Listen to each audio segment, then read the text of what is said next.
Hello ladies and gentlemen, guys and ghouls. This is Kevin and welcome to my channel, The Art of Horror. Today I'll be drawing some more subscriber suggested art, this time from another fellow YouTuber called History Behind the Horror. History Behind the Horror would like me to draw a Wendigo, which appeared in the computer game Until Dawn. Wendigos have also appeared in several movies, the main one being, of course, the 1978 movie Wendigo. Also, there's a 1977 movie called The Manitou, and Wolfen, to name a few. I've never actually played the computer game Until Dawn. It is on my pile of shame at the moment, and I have been meaning to play it. I have seen a friend play it through, and I have actually seen scenes with the Wendigo in it, and it was quite creepy to say the least. The speed at which this thing leapt around in the game I found quite freaky, and it genuinely did give me a jump scare just watching him play it. As the Australian summer rolls around and the days become way too hot to go outside, I will probably sit down for a day and play it through, as it does get hot enough here to fry an egg on the pavement, and as such it's not a pleasant experience to be outside, so to sit inside with the air conditioning on and play a computer game is usually a good way to pass the time.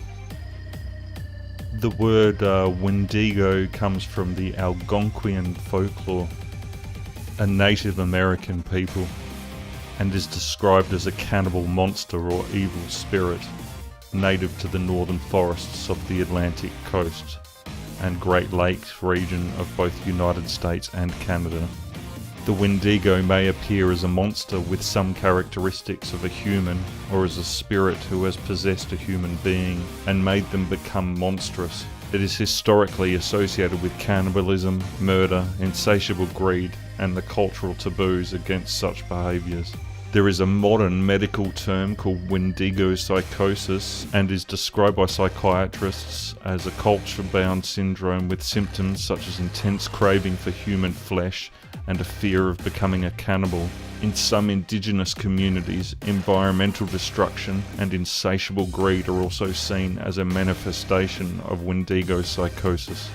This was an excerpt from the Wendigo wiki.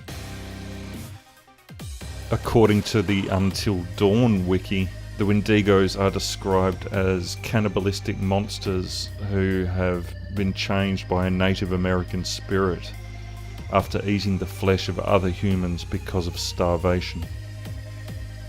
Wendigos are quite hideous in appearance. They exhibit spinal disfiguration, giving them a hunchback-like appearance. Their teeth become sharper and disfigured. Their sight changes, causing them to have vision that is largely influenced by movement.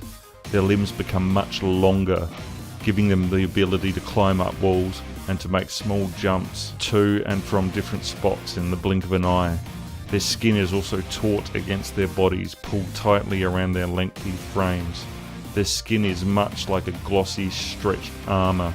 During a Wendigo's metamorphosis, their bodies, as mentioned, grow and lengthen while their skin is being stretched. Their bodies also perform different forms of skin torture, such as sweating acids, in order to strengthen their outer-like coating. This makes the Wendigo immune to almost all danger, including bullets and other various weapons. Their only weakness is fire, because fire burns off this outer layer of skin, and not only causes extreme pain, but it also makes them vulnerable to other lethal threats. The original Wendigo legends originated from the First Nation tribes who were present on Mount Madahi from the 1400s until the 1850s.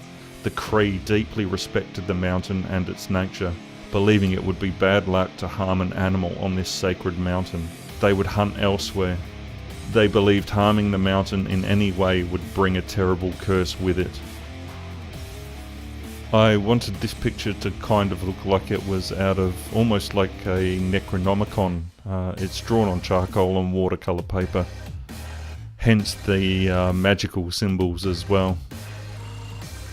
So do check out History Behind the Horrors channel. He does a really good job of going into the history behind horror game icons.